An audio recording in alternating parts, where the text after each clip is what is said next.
tout cas moi je le souhaite. Je souhaite que les ministres ici présents n'hésitent pas à dire les choses en clair, à balancer. Ce qu'ils ont subi, quels sont les écueils, quels sont les lobbies, quelles sont les forces qu'ils ont dû affronter, qu'est-ce qu'ils n'ont pas réussi, qu'est-ce qu'ils ont réussi, et puis comment voit-il aujourd'hui le débat pour l'outre-mer. Je voulais aussi saluer la présence avec nous de Suzanne Dracius, je ne me trompe pas dans le nom, merci d'être aussi avec nous, que vous n'avez pas vu, donc là encore, voilà, bienvenue à nos côtés. Donc, Michel Reynette va, non pas arbitrer, mais va animer cette rencontre. Vous savez, vous connaissez tous Michel. Il est rédacteur en chef de France 3. C'est l'ultramarin qui est au plus haut niveau de France Télévisions. Vraiment, Michel, merci. C'est un vrai patriote. C'est un vrai patriote et un homme de conviction. C'est en plus un vrai intellectuel. Merci à vous. Ah, pardon, j'ai pas vu Guy Dupont, mais voilà Guy Dupont qui arrive, l'homme qui a créé pour nous le plan sur l'égalité réelle économique. On peut l'applaudir.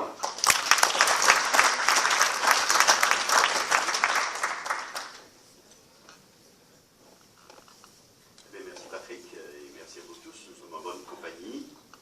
Quand je lis l'intitulé de cette rencontre, les Outre-mer sont-ils ingouvernables? Est-ce que poser la question, c'est déjà y répondre d'une certaine manière? C'est vrai que les choses ne sont pas aussi simples, plus nuancées que ça, c'est pas blanc et noir, mais enfin, poser la question, c'est déjà donner un début de réponse. En tout cas, je suis flanqué de deux personnes qui pourront répondre à cette question et à d'autres escalités, puisque ces personnes ont été ministres de l'Outre-mer, pour vous, Brigitte Girardin, et pour vous, Victor Lurel, ministre des Outre-mer. Du point de vue sémantique, il y a quelque chose qui montre qu'il y a des prises en charge différentes, en tout cas différenciées, de ce dossier qui concerne les pays d'Outre-mer. Et de ce point de vue-là, je voulais savoir, de votre point de vue, notamment Brigitte, si, quand on est ministre de l'Outre-mer de droite, est-ce qu'il y a surveillé un paradigme particulier?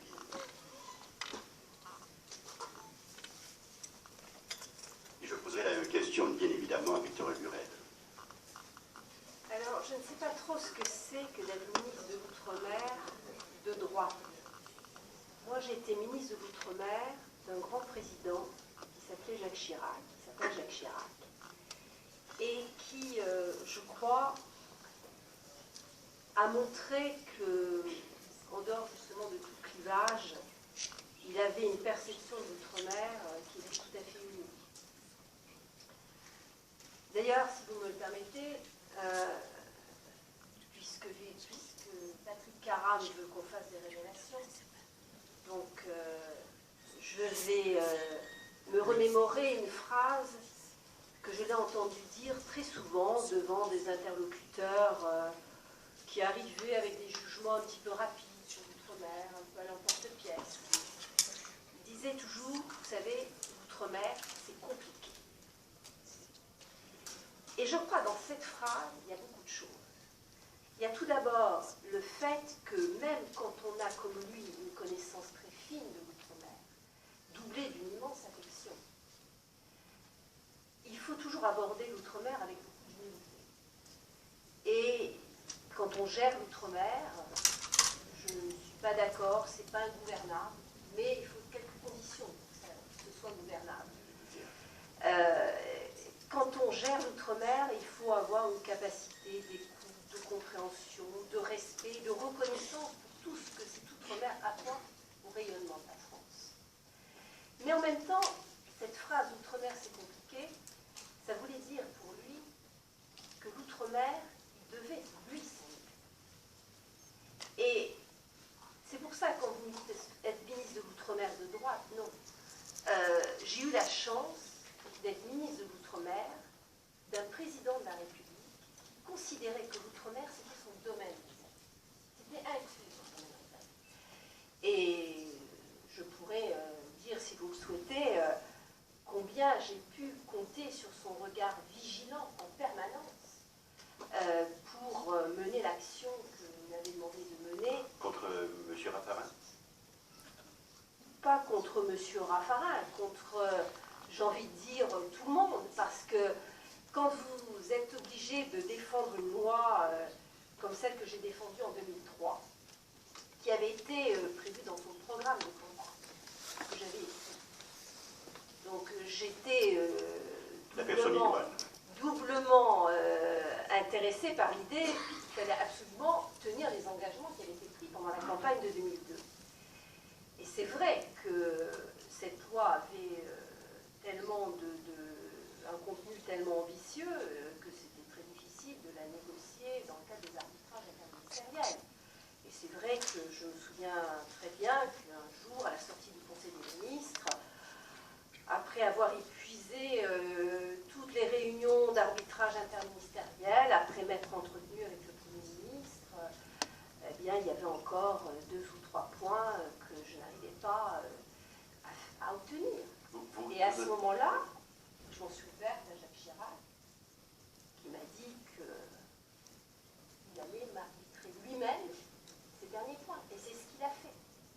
Et donc, voilà, c'est simplement pour dire que l'outre-mer, quand on n'a pas le regard permanent du président de la République, c'est très difficile. Vous allez Et nous moi, en dire j'ai eu cette chance d'avoir, et quand je dis, quand on parle de la loi Girardin, je dis toujours, on devrait dire la loi Chirac.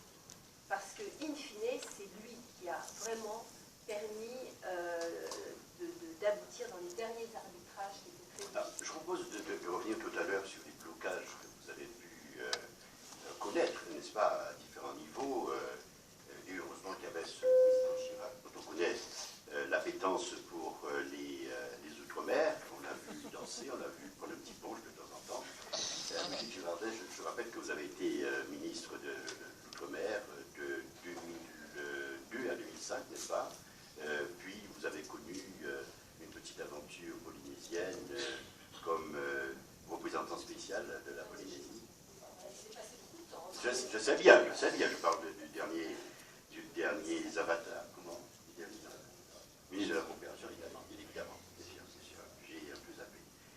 Victorin Lurel, vous êtes aujourd'hui président du Conseil régional de Guadeloupe, après avoir connu les ors, entre guillemets, du ministère des Outre-mer, et l'embrouille défraîchie, il faut le dire, hein, ça mérite un beau ravalement, hein, de mai 2012 à mars 2014. Qu'est-ce qui distingue la droite de la gauche, ou vice-versa, à ce poste au Roland, j'ai envie de dire, coloniaux pour certains? Y a-t-il vraiment un changement selon qu'on soit de droite ou de gauche quand on dirige la rue Ottino? Alors d'abord, les Outre-mer sont-ils ingouvernables? C'est très difficile dans le concept français de l'unité. Et ce que dit Brigitte Girardin, c'est compliqué, moi j'ai entendu, c'est complexe. Parce que il y a cette idée-là qu'une loi prise à Paris doit s'appliquer également partout. Et que lorsque vous arrivez en disant, c'est la diversité, c'est pas l'unité telle qu'elle est conçue ici à Paris ou dans les universités. Il y a 12 territoires, dont 11, disons, habités. C'est 11 réalités différentes, même s'il y a des choses qui nous rassemblent. Donc les Outre-mer. C'est les Outre-mer. Donc il fallait déjà imposer, pas simplement un changement sémantique, mais conceptuel. C'est-à-dire qu'on veut faire dans la complexité, pas dans le compliqué, dans la complexité, répondre aux besoins, aux attentes et aux aspirations de chacun des territoires et chacune des populations. Je crois que c'était admis bien avant, mais bon, par habitude, on a continué à faire ça. Mais dire ça, je peux vous assurer, ça va très loin cette affaire-là. C'est la philosophie française depuis toujours. Et lorsque Brigitte Girardin a porté en 2003 la réforme constitutionnelle pour dire, sur ce texte pris là, c'était pas elle, mais c'est elle qui a porté toute la réforme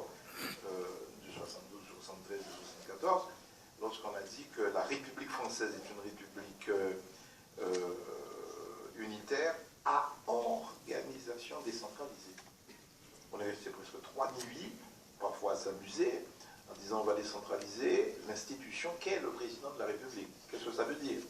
Décentraliser, une organisation décentralisée de la présidence. Bon, c'est une invention permanente pour un régime unitaire, pour un peu un régime fédéral. C'est permanent. Et la France donc a inventé un concept intermédiaire qui est l'adaptation. Avant, on avait dit l'assimilation, ça ne marche pas, l'intégration non plus. Donc, il faut non pas naviguer, il faut trouver quelque chose entre les deux. On a trouvé l'adaptation. Depuis lors, on a évolué avec une décentralisation qui peut aller très loin, avec des pouvoirs domiciliés le plus proche possible des citoyens, des électeurs. Ça peut aller jusqu'à l'autonomie. Et là, difficulté, on change de régime législatif. Donc, vous arrivez, comme elle le dit, au gouvernement, quelle que soit la qualité des uns et des autres, l'intérêt qu'on peut y mettre. Il y a déjà cette méconnaissance. Ah, les Outre-mer, c'est compliqué, c'est différent, c'est complexe. De la part de qui, la méconnaissance? Mais de tous. Hein. Il ne faut surtout pas croire que c'est des élus. Les élus, je trouve même, sont même plus informés que les bureaux. Parce que vous avez des préjugés technocratiques et bureaucratiques. Vous avez Bercy qui est là et qui vous dit, moi, outre-mer ou pas, 1 euro, c'est 1 euro. Bon. Et donc, si vous n'avez pas un président qui en fait son domaine réservé, ou qui a l'écoute, qui a l'oreille, qui a plus que de la bienveillance et qui tranche, si le ministre des Outre-mer, premièrement, n'a pas un poids politique, deuxièmement, n'a pas l'oreille du président et l'oreille du Premier ministre, ça ne marche pas. Je le dis très clairement. Et c'est la raison pour laquelle moi, arrivé, après Gérard Robin, je crois, entre-temps, le truc avait été un peu déclassé, disons-le très sincèrement. Elle est partie, bon, je suis arrivé, j'ai trouvé quoi, 136 personnes là, alors qu'à l'époque, il y avait plus de 300 personnes. Bon, les fonctionnaires eux-mêmes ne voulaient plus aller là. Les grands élus ne veulent pas être ministres des Outre-mer. Donc, il faut le dire. Et donc, si vous n'avez pas un poids politique pour se faire entendre, ou alors ce n'est pas la bienveillance d'un président, et quand vous n'avez pas la bienveillance, il faut peser d'un poids politique. Et important. Par exemple, moi je me suis retrouvé face à Cahuzac, c'était de la boxe. Ah, je peux vous dire, Cahuzac, c'est sympa au début, et puis bon, c'est technocratique en diable, en vous disant c'est ça, on doit laisser. Et moi j'ai dit tu me sors un café, et puis on s'en tient là. Et ça a été presque physique. Je me dis maintenant, je n'ai jamais parlé de ça, maintenant tu en parles. Ça a été presque physique, tu ne toucheras pas ce budget. Je n'ai pas été nommé Premier ministre par toi, tu ne vas pas le trancher. Dans ce cas-là, comment ça s'est arbitré? Je me lève, je pars, je prends un café, et je me tire, en disant ce budget ne sera pas tranché par Cahuzac. Je l'ai fait autrement avec Cazeneuve. D'ailleurs, Cazeneuve l'a reconnu publiquement dans un séminaire, dans une petite réception que nous faisons dans les jardins de Matignon.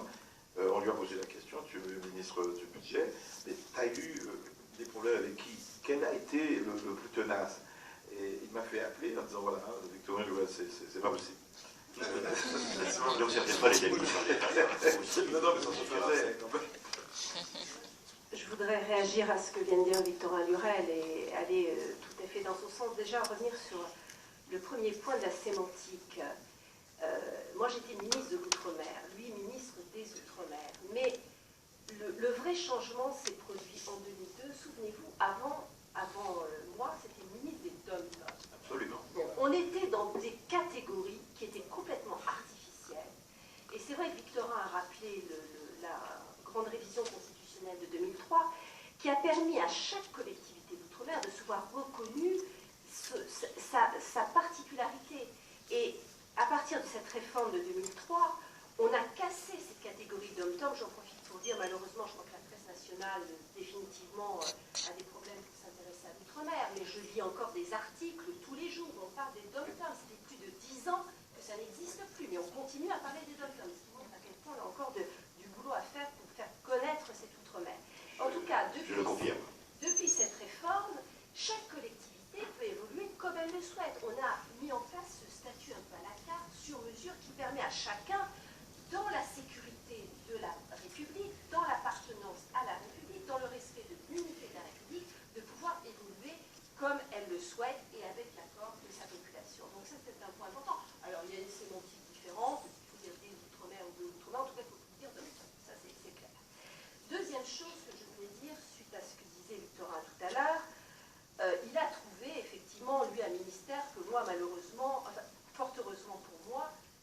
commune. Il faut dire les choses franchement, il y a eu un tournant en 2007. En 2007, l'outre-mer n'a plus fait partie du domaine réservé du président de la République. Et on a vu l'administration même du ministère réduite à une peau de chagrin. Moi, j'ai connu un ministère avec 2 grandes directions, avec des services qui existaient et qui faisaient du travail. À quoi ça tient? Donc, ça tient à ce qu'il y a eu des réformes qui ont été faites, où on a d'abord, en 2007, on n'y avait plus de ministère, tout de suite un secrétaire d'État rattaché à l'intérieur. Après, petit à petit, c'est redevenu un ministère, mais entre-temps, on a dû supprimer les services. Alors, je vous assure que quand vous êtes ministre et que vous n'avez pas de service et que vous êtes obligé d'aller fonctionner les services de vos collègues pour travailler, c'est pas facile. À mon époque, je ne voyais pas ce que je vois, ce que j'ai vu ces dernières années, c'est-à-dire que aucun de mes collègues du gouvernement ne se rendait outre-mer sans mon accord, et généralement en ma présence. Donc ces pratiques, j'ai l'impression qu'elles ont malheureusement un petit peu vécu, et il faudrait peut-être y revenir. Alors maintenant, sur Bercy. Écoutez, moi, je ne joindrai pas ma voix à ceux qui passent leur temps à critiquer Bercy. Pourquoi? Parce que je considère que le rôle de Bercy, c'est de faire des économies partout. Et si on... Le vrai problème, il n'est pas là. Le problème, il est politique. C'est pour ça que quand on dit les outre-mer ingouvernables, les outre-mer ne sont pas ingouvernables si on a une approche politique.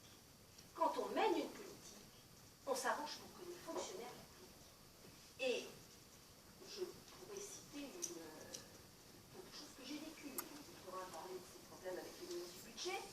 Moi, j'ai fait voter une loi en 2003. Un an après l'entrée en vigueur de cette loi, j'apprends, par hasard, que dans le cadre d'une loi d'un de mes collègues du gouvernement, un amendement était introduit pour raboter mon régime d'exonération de charges sociales. Vous voyez bien qui était derrière. Qu'est-ce que j'ai fait? Réunion interministérielle, mon cabinet rentre épuisé de réunion, disant plus rien faire, on n'est pas suivi. Il fallait faire un... Bercy, on cherchait 200 millions d'euros, donc chaque fois qu'il faut boucler un budget, et ben voilà, on fait là. Et qu'est-ce que j'ai dû faire?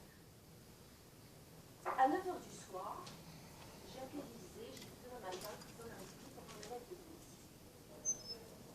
Je n'accepte pas, après avoir fait voter une loi, que la parole de l'État, une loi sur 15 ans, que la parole de l'État ne soit pas respectée. Parce que vous aviez du poids politique, comme dit Victor Hugo. Et le lendemain, tout était réglé. Mais parce que le président de la République a fait rétablir les choses. Bon. Évidemment, par la suite, bon, ce n'est pas normal que quand on s'engage sur 15 ans, on remette tout en cause. Et d'ailleurs, c'est un sujet que le monde économique connaît bien. Comment voulez-vous instaurer de la confiance des décideurs économiques si vous changez les règles du jeu tous les 5 ans? Il n'y a pas de visibilité, il n'y a pas de confiance, il n'y a pas d'investissement, il n'y a pas d'emploi. Je reviendrai tout à l'heure d'ailleurs sur cette fameuse loi qui porte votre nom, la loi Girardin, et notamment la notion de défiscalisation. Mais je voulais savoir, parce que là nous parlons des Outre-mer du point de vue de la perception des corps d'État, de vos confrères, de vos collègues ministres. Je voulais savoir un peu si précisément cette diversité n'est pas, bien évidemment, n'introduit pas de difficulté à gérer région après région, pays après pays, et Mécésaire, que citait tout à l'heure Patrick, disait d'ailleurs concernant la Martinique et globalement tous les pays qui avaient le même entendement, j'avais une version absurdement ratée du paradis, et c'est parfois pire qu'un enfer. Est-ce que vous aviez à vous confronter précisément à ces enfers-là, selon qu'il s'agisse de la Réunion, de Mayotte ou de la Martinique, de la Guadeloupe? Je ne dirais pas ça. J'aime les vers du poète. Et je ne dirais pas ça. Non, je ne dirais pas ça. Absurdement raté. C'est parfois pire qu'un enfer. Et c'est pas un enfer. Et quand je dis ça chez moi, je suis très mal vu. Mais je ne veux pas faire dans les analyses classiques qui sont celles de la comparaison en disant regardez ailleurs et dans l'environnement immédiat, vous verrez que ce n'est pas un enfer. Que par ailleurs, qu'il y ait du retard et qu'il y ait des impatiences, c'est ça la difficulté, gérer les impatiences des Outre-mer qu'il y ait des impatiences, c'est normal. Vous êtes dans un État démocratique, ouvert et développé. Ce qui se fait à Paris est immédiatement connu dans tous les Outre-mer. Il y a une accélération de l'histoire à cause de la surmédiatisation. Donc tout de suite, et j'ai vu ça singulièrement à La Réunion, plus qu'ailleurs, où tout de suite ce qui se fait à Paris doit être appliqué tout de suite à La Réunion. Bon, donc ce qui fait que vous devez gérer les décalages des impatiences. Et c'est vrai que dans les bureaux, quelquefois, on a cette fâcheuse habitude de dire on fera ça par ordonnance. Donc on diffère. Et donc il n'y a pas l'association en amont des élus, des socioprofessionnels. Et donc il y a ça. Ensuite, il y a ce biais dans les Outre-mer, plus qu'ici, qui consiste à dire, depuis le fond des temps, depuis la colonisation en tout cas, et en particulier en Guadeloupe, les priorités, c'était le maintien de l'ordre.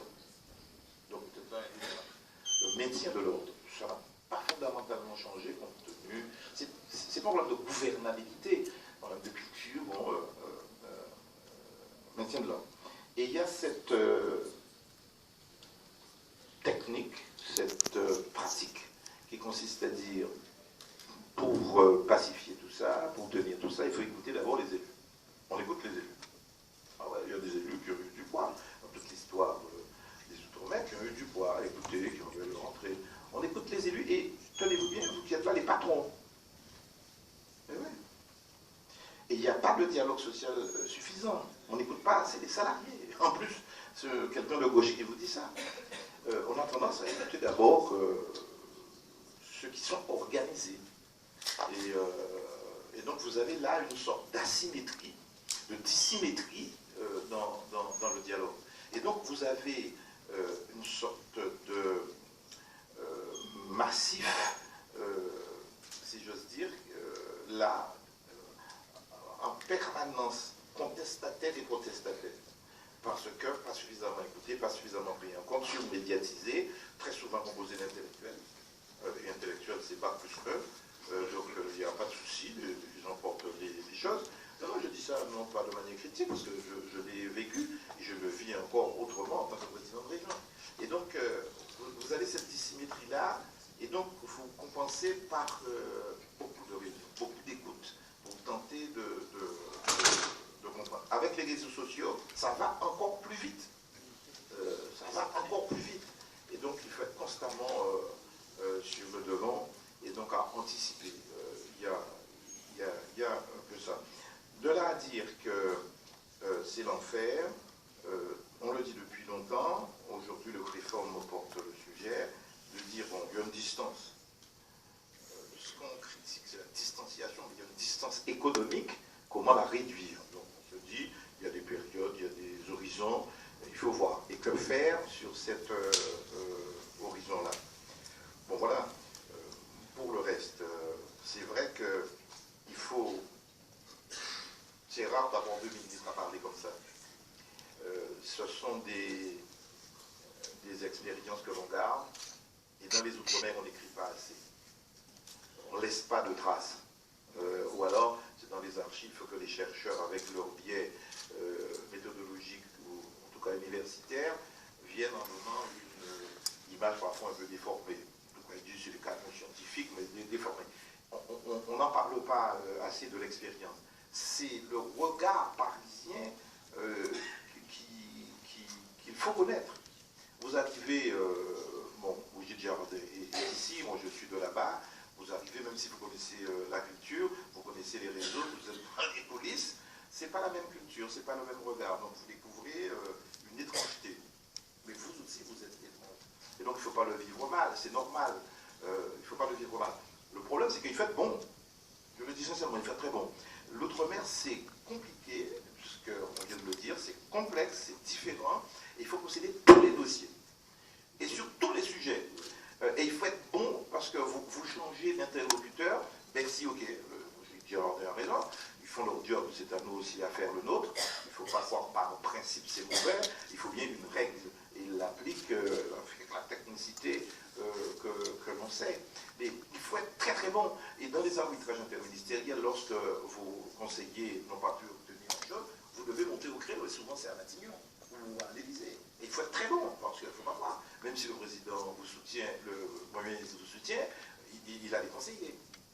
Et qui très souvent ont fait des notes, des choses très techniques que le Premier ministre ne comprend pas forcément, ni le président. Donc c'est la politique, il faut dire très clairement, moi sur une base politique, sur des engagements et des promesses qui ont été prises, je respecte. Et donc il faut que le ministre soit bon.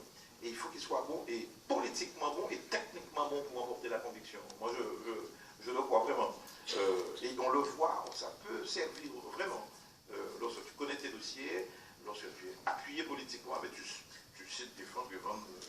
On vous fait confiance.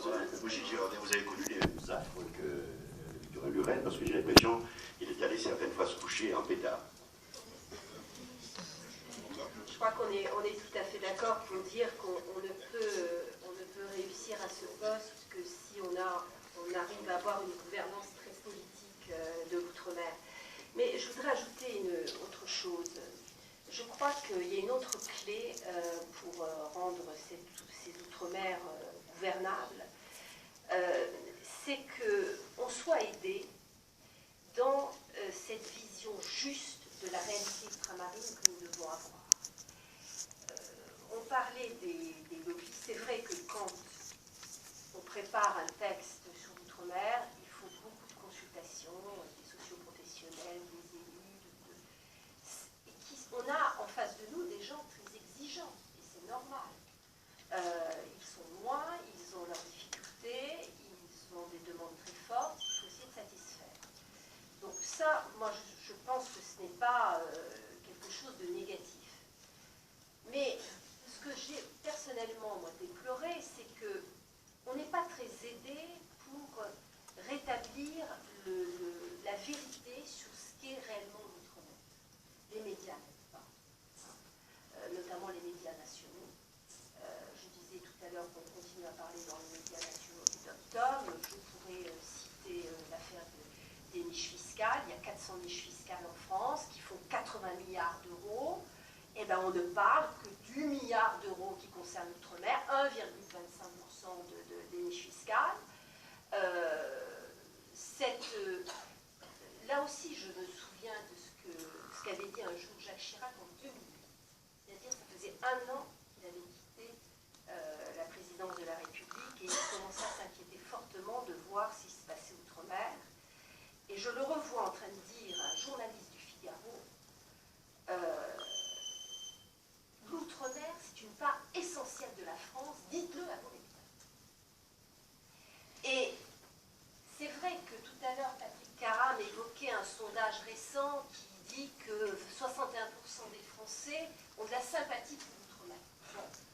Ça veut dire que les choses commencent peut-être un peu à changer. Enfin, il y a encore beaucoup de travail à faire. Et je crois qu'on n'est pas aidé justement par des lobbies suffisamment puissants. Mais aujourd'hui, vous avez le CRIFOM. Voilà, bon, bah écoutez, il faut en tout cas que l'outre-mer s'organise. Les élus sont malheureusement à Paris qu'au moment des votes des budgets. On a un vrai problème de mobilisation pour faire connaître la réalité de l'outre-mer. Et faire connaître, évidemment, ces atouts exceptionnels. Ça veut dire qu'il faut décoloniser l'esprit encore. Hein. Oui, et puis surtout faire de la pédagogie. Parce que qui dit que la France est la deuxième puissance maritime du monde grâce à son outre-mer, qui dit que cette transition énergétique dont on rabat les oreilles en permanence, mais c'est outre-mer que ça va se passer, c'est pas en métropole. Donc ce potentiel d'énergie renouvelable, ce potentiel de biodiversité, ce potentiel marin, c'est l'outre-mer. Je pourrais aborder dans votre sens la prochaine visite de François Hollande dans un mois maintenant aux Antilles, notamment à l'occasion de l'inauguration du Mémorial Acte de Timé, va encore mobiliser les médias nationaux, bien évidemment, qui seront dans ce qu'on appelle des VO, c'est des voyages officiels, et va mobiliser sur les mêmes thèmes, comme d'habitude. Ce sera l'assistanat, ce sera la défiscalisation, et une forme de paternalisme envers ce qu'on appelle encore dans les rédactions, j'appartiens à une rédaction nationale, je vous en parlais, Escalité, les dom-tom, ok. Et en quoi ces médias ont tort, ou peut-être raison d'ailleurs, parce que est-ce que Ça tient au fait que l'histoire n'est pas digérée, que le rôle que vous avez eu n'est pas allé jusqu'au bout, qu'on n'est pas encore considéré dans la tête des Français comme des Français à part entière et qu'on reste, selon le mot de l'Éternel Césaire, entièrement à part. Parce que ça veut dire qu'il y a beaucoup de choses à faire encore, de votre point de vue, tous les deux, et que vous n'avez pas allé jusqu'au bout. Il n'entend pas, il cause avec la main.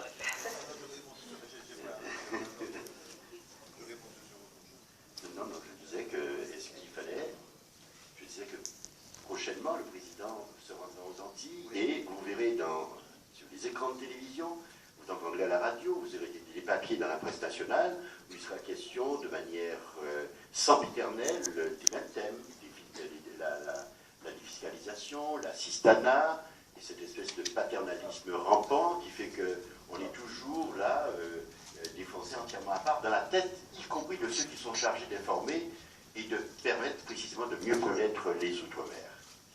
Oui, je vais dire quelque chose qui ne va pas plaire à mes amis patrons qui sont là. Vous arrivez, vous voulez faire une loi.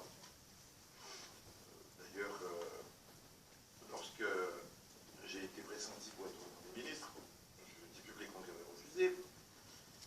Et Hollande et ensuite Hérault m'appelle pour me dire, Victorin, tu connais les hommes, tu connais les territoires et tu connais les dossiers. Donc tu fais le job. Exactement comme ça. Tu fais le job et on peut te dire qu'il n'y aura pas d'état de grâce. On va en prendre plein la gueule. C'était le cas. Ah, ben oui, c'est un peu là. Donc tu fais le travail. Et je crois, deuxième conseil des ministres, on demande au ministre qui est prêt pour une loi. Je suis prêt à présenter quelque chose. Je reviens au ministère, il restait encore ressemblant de cabinet appartenant à ma prédécesseur. Je dis, je fais une loi sur la concurrence. C'est là que je m'adresse au patron. Ah, ça, c'est le piège absolu. Mais absolu. La concurrence, c'est bon pour les bouquins. Et c'est bon pour les discours d'hommes politiques. Mais quand tu veux dans la pratique faire ça, tu te fais flinguer par tout le monde. Ah non, non, surtout ceux qui te donnent des leçons de libéralisme. Je pose la question, d'ailleurs c'était assez cocasse. Il y avait une quinzaine de personnes, les services étaient là, c'était quelques... M. Bouffier était là, un petit peu remarquable. Je pose des questions. Donnez-moi des idées. J'ai mes idées mises en tête. Donnez-moi des idées. Ça n'a pas été un exercice très efficace, en tout cas. Et on m'a dit, on va renforcer l'observatoire des prix. Je dis, ouais, on va jusqu'à la personnalité morale. Ah non, certainement pas. Bref, ça n'a pas donné grand-chose. Donc, je reste à peu près une demi-heure à dire, voilà ce qu'on va faire, y compris les injonctions structurelles. On va contre les agences de marque, les exclusivités, etc. On généralise ça dans certains territoires. Et puis, je vais à la Réunion. Je commence à me faire flinguer dans une fameuse réunion proche de l'aéroport. Ça a duré 3 heures. 3 heures de discussion. Des discussions techniques, hein. C'est pas des discussions comme ça, techniques. Et je prétends, sans forfanterie aucune, que je m'y connais quand je veux. Technique. Et bien là, je me suis retrouvé devant des patrons qui ne sont plus des libéraux. Ah non, non. Il ne faut surtout pas aller parler de rente, de situation acquise, de monopole, d'exclusivité, il ne faut pas parler de ça. Il ne faut surtout pas parler de ça. On va parler des fiscalisations, on va parler de... Bon, c'est très bien, mais s'il s'agit de transparence... J'étais dans l'avion du président de la République. On va au Brésil. Ouais, au Brésil, c'est ça. De Margerie, là, j'ai le conflit avec le lobby des carburants. Hollande me regarde, je mets à rire, en disant, tiens, ton copain là, tu peux aller le voir. Je dis, tiens, tu viens avec moi, non? Et puis, on se verra tout à l'heure. Je dis que je connais mon président. Je crois de Margerie qui me dit, vous savez ce qui me gêne dans votre propos, monsieur le ministre? Mais toi, tu dois très très vite. Je peux vous tutoyer, bien sûr. Ce qui me gêne, mon cher,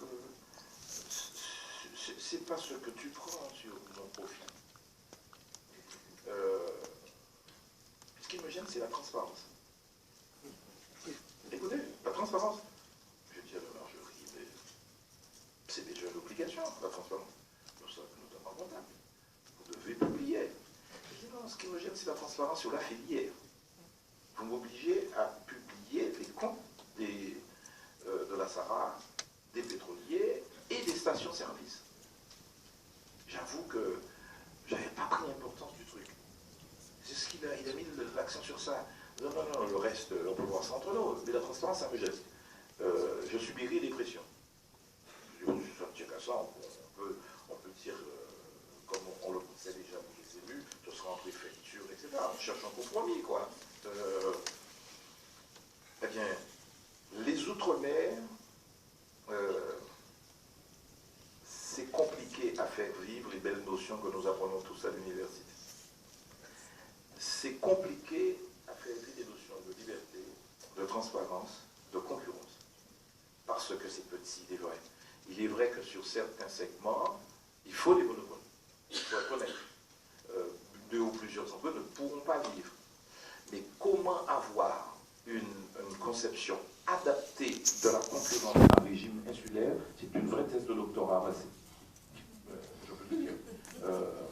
Comment le faire? D'autant plus que la conception se complexifie davantage parce que pour eux, ils ne sont pas dans un grand ensemble national. Donc chacun se conçoit comme seul au monde. Et donc il faut pouvoir vivre comme si tu avais une balance des paiements, donc il faut pouvoir vivre seul. Et il n'y a pas des régions pays, quoi. Ce sont des régions pays, donc ils montent. Donc il y a cette ambiguïté permanente. Ensuite, aujourd'hui, les Outre-mer, ce n'est pas les Outre-mer des années 60 quand c'est pas ça.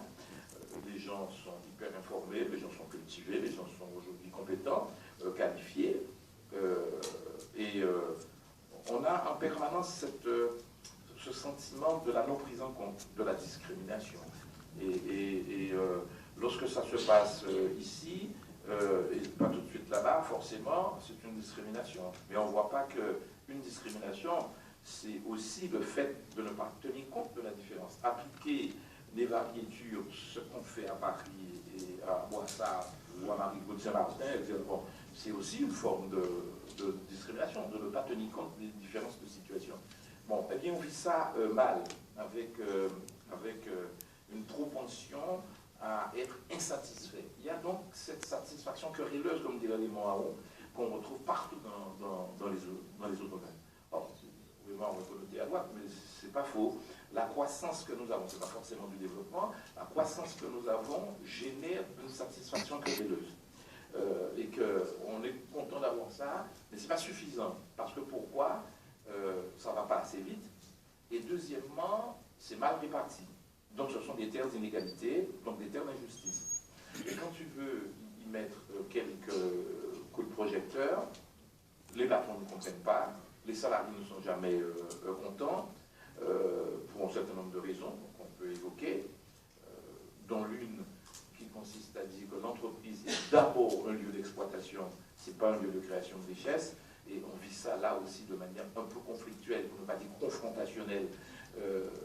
L'entreprise, c'est d'abord un lieu d'exploitation, au sens péjoratif du terme. Ce n'est pas le outil de production. Spécifiquement c'est plus qu'ailleurs dans les Outre-mer. C'est une culture française, et qui annonce, c'est une culture française, le conflit avec des syndicats pas toujours représentatifs. Il faut constamment pacifier, constamment expliquer que c'est votre affaire aussi. Mais il faut aussi faire la conquête des entrepreneurs qui ne sont pas toujours modernes. Il faut le dire, avec une conception qui date un peu, il faut le dire. Et quand on dit ça, on voit forcément que, bon, on a du mal à avoir un discours de vérité d'un côté comme de l'autre. Dire à un patron que tu peux moderniser tes pratiques, tu peux ne pas manger le chiffre d'affaires et rouler en grosse voiture alors que en fait c'est ton profit que tu as consommé. Même chose pour le salarié, mais c'est ton outil de production. Tu peux éviter la lutte des classes ou la lutte des places. Bon, donc il fait en sorte que ce soit une belle affaire. Il nous faut quoi dans les Outre-mer? Des chefs d'entreprise. Des chefs d'entreprise ouverts, modernes, qui croient au profit, bien répartis et qui gagnent. On a besoin d'audace, on a besoin de gens qui gagnent dans un esprit positif, on a besoin de positivité. Et de le faire passer, je peux vous dire, c'est la voie et la manière. Je vais faire revenir vers vous tout à l'heure par rapport à ça, parce que j'ai l'impression que dans la proximité, c'est un peu différent, compte tenu du fait qu'on a l'impression que les assemblées locales deviennent un peu des bailleurs de fonds permanents, un peu, qui se substituent un peu aux banques. Brigitte Girardin, est-ce que vous avez pu avoir, Praxis, une vision globale des Outre-mer, avoir une action, j'ai envie de dire, adaptée, opératoire. Je disais tout à l'heure qu'il fallait avoir une vision juste de l'outre-mer. Ce que je déplore, et encore maintenant, c'est qu'on a encore tendance à vouloir plaquer les schémas métropolitains sur l'outre-mer et puis de les bonifier parce que c'est l'outre-mer. Chaque fois qu'on fait ça, pardon Victorin, mais le CICE, je pense que c'est une usine à gaz.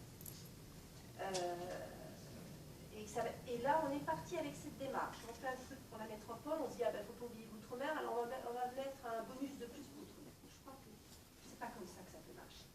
La Constitution française, les traités européens nous permettent d'avoir des mesures totalement dérogatoires sur le plan économique et social de l'outre-mer et de mettre en place des dispositifs qui sont tout à fait spécifiques.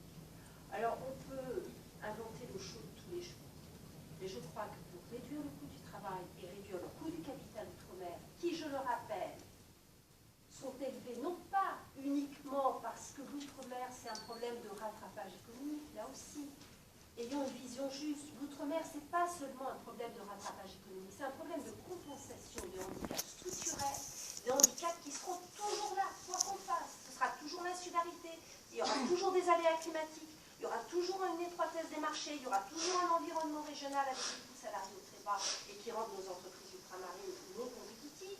Ces handicaps-là, il faut les compenser. Alors, je vais être très claire. Bon, je veux bien qu'on essaye d'être imaginatif. Dominique Verben, en 1994, il a tenté une expérience de réduire les exonérations de charges sociales pour relancer l'emploi, pour baisser le coût du travail d'outre-mer. On a été critiqué par la gauche à ce moment-là. Quand la gauche est arrivée au pouvoir, elle a amélioré le dispositif, elle l'a prolongé, elle l'a amélioré. Moi, quand je suis arrivée, j'ai effectivement continué dans le même sens. Le soutien par la défiscalisation de l'investissement. Je suis désolée, il n'y aura jamais d'investissement outre-mer s'il n'y a pas d'incitation à la défiscalisation. D'ailleurs, j'entends le Premier ministre qui est en train de découvrir les vertus de la défiscalisation pour la métropole. C'est très bien, mais il faudrait maintenant conforter celle que nous avons outre-mer et qui a été quand même encadrée, contrôlée. Je rappelle que là aussi... Avec quelques dérives assez historiques quand même. Hein. Oui, mais les dérives historiques de la loi Pont, je vous rappelle qu'en 2003, j'ai supprimé tous les secteurs qui avaient donné lieu à des dérives. Donc on arrête par loi de presse aussi interposée, qu'on continue encore à parler des bateaux et de... Tout ça est terminé. Dans moins d'un mois, vous verrez ça sur la télévision. Et voilà, exactement ce que vous disiez tout à l'heure, tout à fait juste. Mais c'est désespérant. Franchement, c'est désespérant de voir à quel point on n'arrive pas à faire connaître la réalité des choses. Donc, moi, ce que je pense qu'il faudrait faire maintenant, parce que bon, c'est bien que Victorin et moi, on ait des discussions un peu d'anciens combattants, mais je crois qu'il faut aussi quand même qu'on se tourne vers l'avenir. Et je crois que, après y avoir réfléchi, ce que nous avons fait sur le volet institutionnel, c'est-à-dire faire du sur-mesure. Je crois que le moment est venu que pour l'économie, on fasse aussi du sur-mesure. Je m'explique. Je crois que la défiscalisation uniforme, les exonérations de charges sociales uniformes partout, sans différencier vraiment les secteurs, sans différencier les collectivités, je crois que ce système a vécu.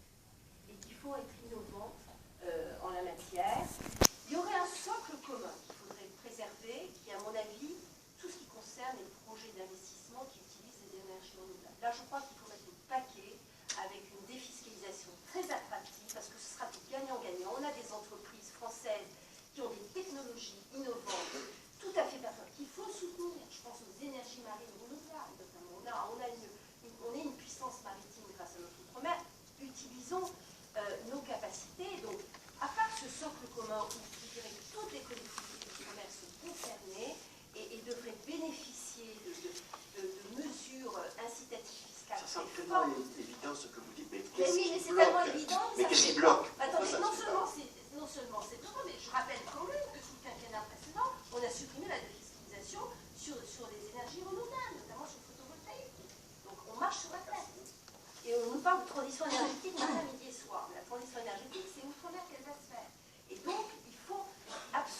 comment mettre les outils pour développer tous ces projets à base d'énergie renouvelable. Parce qu'il y a des potentialités qui sont uniques dans nos outre-mer. Bon. Mais à part ce socle commun, je vais prendre l'exemple du tourisme. Attendez, pourquoi on irait soutenir le tourisme outre-mer de la même façon entre des collectivités qui ne peuvent vivre que du tourisme? Je pense à la Polynésie française, je pense aux Antilles, où c'est vraiment l'activité, une des activités prioritaires. À côté d'autres collectivités qui ont des ressources minières. Je pense à la Guyane, je pense à la Nouvelle-Calédonie. Il est clair que avoir un système uniforme de soutien sans tenir compte des priorités de développement de chacune de ces collectivités, ça n'a pas beaucoup de sens. Donc, je crois qu'il faut qu'on soit là aussi innovant, qu'on garde, comme on l'a fait pour l'institutionnel, on garde les principes communs. Pour l'institutionnel, c'est les principes de la République. Et bien, pour l'économie, pour l'égalité économique, si chère, ou l'égalité réelle, si chère à Patrick Carame, eh bien, il faut garder un socle commun, c'est-à-dire des mesures qui ont fait leurs preuves, hein, sous la gauche comme sous la droite, avec un système d'exonération de charges sociales, un système de défiscalisation très contrôlé par l'État, mais restons simples, n'imaginons pas des mécanismes hyper compliqués.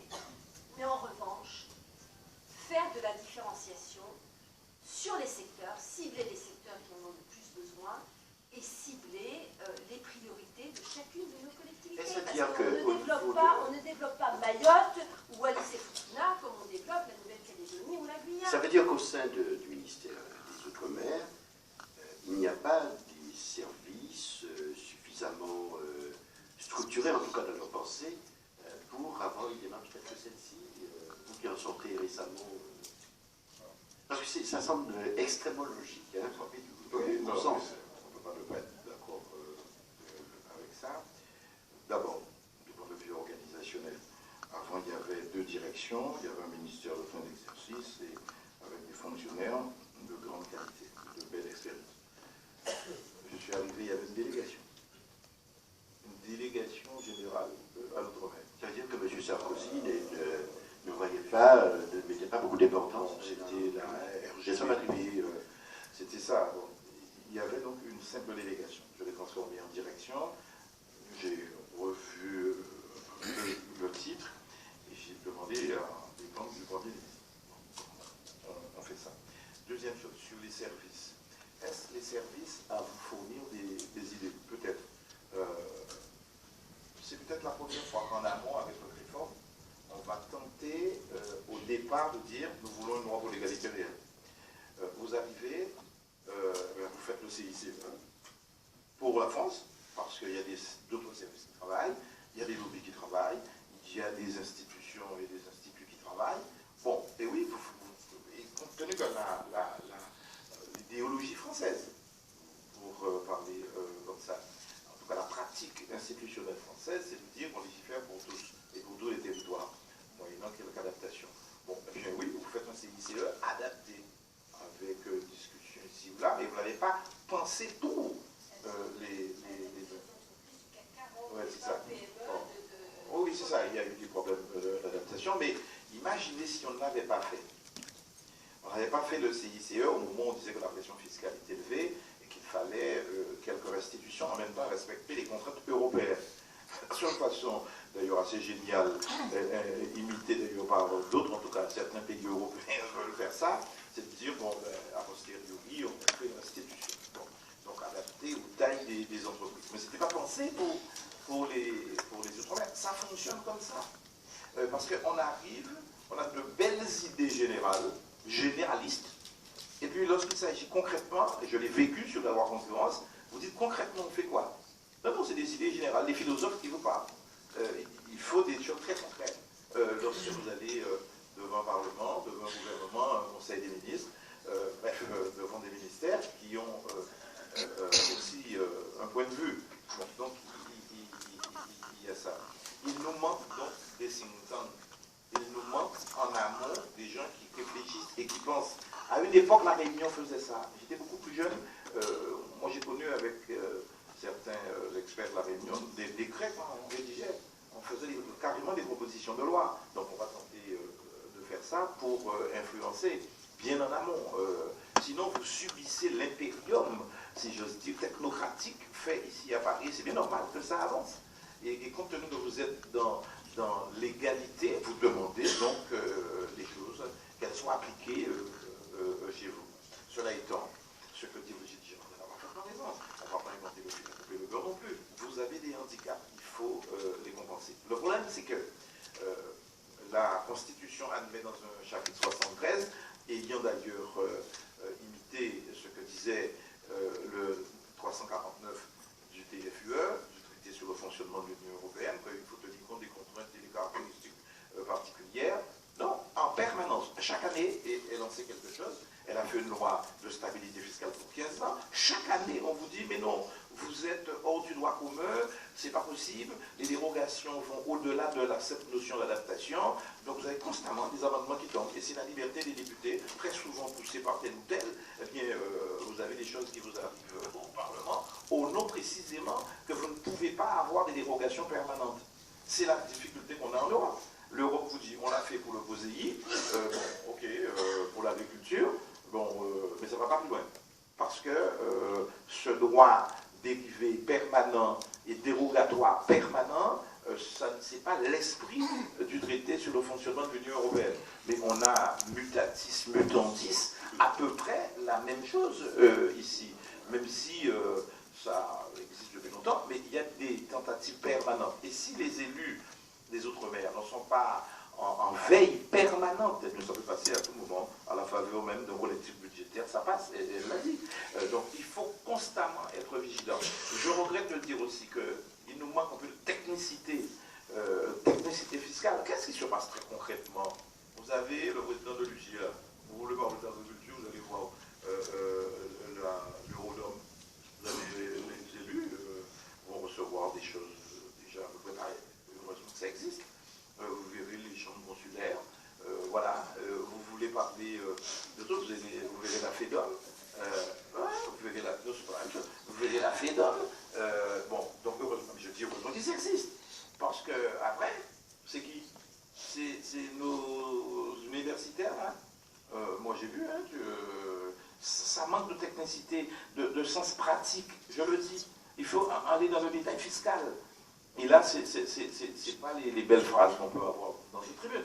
C'est à la virgule près. Et faites bon. Et ça, on manque ça dans les Outre-mer. Ça manque. Pour penser et concevoir. Est-ce qu'on peut dire, après vous avoir entendu, qu'en tant que ministre de tutelle sur ces territoires d'outre-mer. Ah non, j'ai pas voulu de tutelle. Hein. Moi, ça a été une catastrophe avec. Non, mais je veux dire en tant que tutelle, vous, en tant que dirigeant d'un ministère qui chapeaute tous ces outre-mer, il y a une forme d'impuissance. Je sens que vous n'avez pas eu la capacité d'aller jusqu'au bout à cause de la diversité peut-être de ces différents territoires. Je voulais poser une question, un corollaire, puisqu'on parlait de l'aspect un peu difficile à gérer de l'un vis-à-vis de l'autre, qu'il n'y avait pas une possibilité d'appliquer une loi de la même manière partout, ce qui semble extrêmement raisonnable. Est-ce que vous avez pensé à un certain moment, quand on parle tout le temps de faire le pari sur les avantages fiscaux pour favoriser l'investissement, est-ce que vous n'avez pas pensé qu'il fallait changer peut-être aussi le cours des choses? Il y a le poids de l'histoire. Aujourd'hui, dans la plupart des pays d'outre-mer, on connaît un développement excentré. Est-ce que vous n'avez pas pensé qu'il fallait peut-être trouver un moyen terme, par exemple, développer des possibilités sur une économie qui serait plus auto-centrée, trouver un juste milieu? Développer des productions locales en direction de la satisfaction des populations concernées, peut-être, par exemple.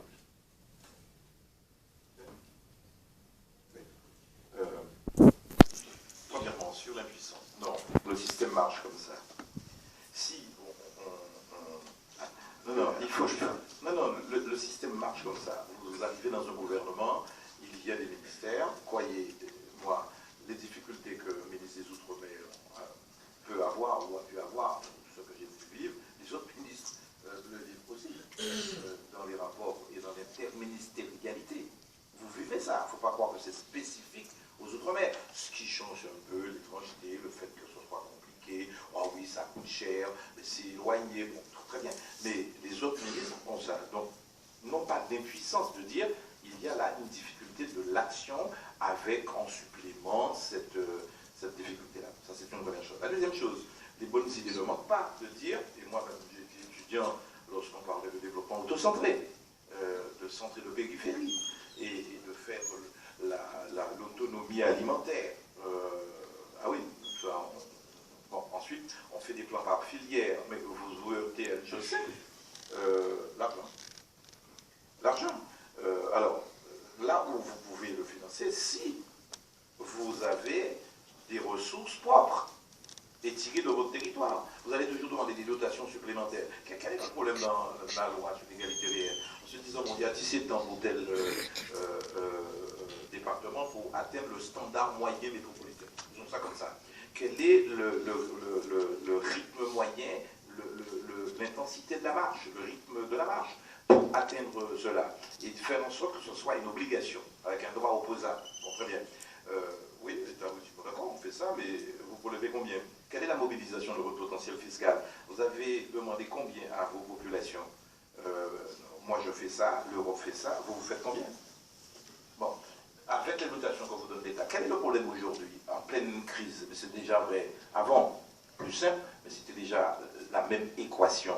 Le delta du budget de l'État n'est pas suffisant pour combler ou répondre aux attentes, aux aspirations, aux besoins d'équipement, de couverture et de structure de nos régions. Il faut aller plus vite. Les gens sont impatients. Les plans qu'on le faisait sur 10 ans, sur 15 ans, c'est ce qu'on veut faire. C'est de dire non, dans les 5 ans, on doit faire ça. Et vous n'avez pas l'argent supplémentaire. Vous avez les idées. Vous devez gérer une impatience qui dit que ce que je peux faire en 5 ans, je le ferai sur 15 ans. Et donc, j'étale. Demande à Jacques Mangou, qui est dans une rénovation urbaine, ce que c'est. Tu vas voir, et pourtant, je suis bien aidé par l'agence. Bon, vous parlez du delta, mais en fait, on a quand même constaté historiquement, pendant les chiffres, qu'il y a 50 ans, ce qu'on appelle le taux de couverture était à un certain niveau, et aujourd'hui, c'est epsilon, quoi. Hein. Oui, mais c'était 47-48, lorsqu'on faisait ces balances-là, pour dire qu'on était autosuffisant. Bon. En tout cas, on avait quelque autonomie alimentaire. Je ne justifie pas la situation d'aujourd'hui, mais les temps d'aujourd'hui ne sont pas ceux d'hier. Le monde était moins ouvert.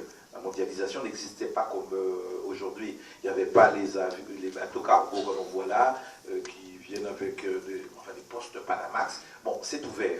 Et vos aspirations sont celles d'un pays développé. Vous ne mangez plus le boyau, vous ne mangez plus les ignames, et les enfants ne sont pas habitués à ça dans les cantines. Moi, j'ai fait une loi pour ça, en donnant la priorité, notamment en matière de restauration collective.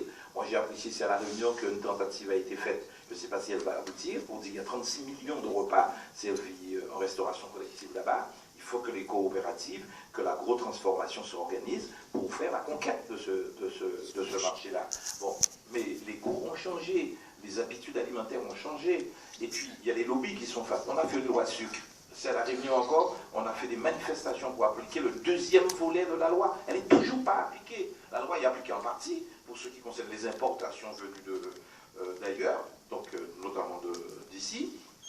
C'est appliqué. Donc, vous devez respecter une teneur en sucre maximale. Mais quand c'est fait sur place, on empoisonne nos populations au motif que c'est fait chez nous. Et en fait, c'est un biais de concurrence en faveur de la production locale, parce que c'est addictif, parce que c'est captif, parce que ça permet d'avoir une clientèle captive. Parce que on ne fait pas ça. Et je me dis que ça fait 20 mois, 22 mois qu'un arrêté n'est pas pris. Maintenant, on me dit qu'il faut aller consulter l'Europe. Non, il y a le lobby puissant, j'ai connu le pétrolier, le bancaire, l'assurantiel, dans le lobby agroalimentaire. J'ai connu le commerce. Hein. Bon, je peux parler de mes histoires avec les lobbies.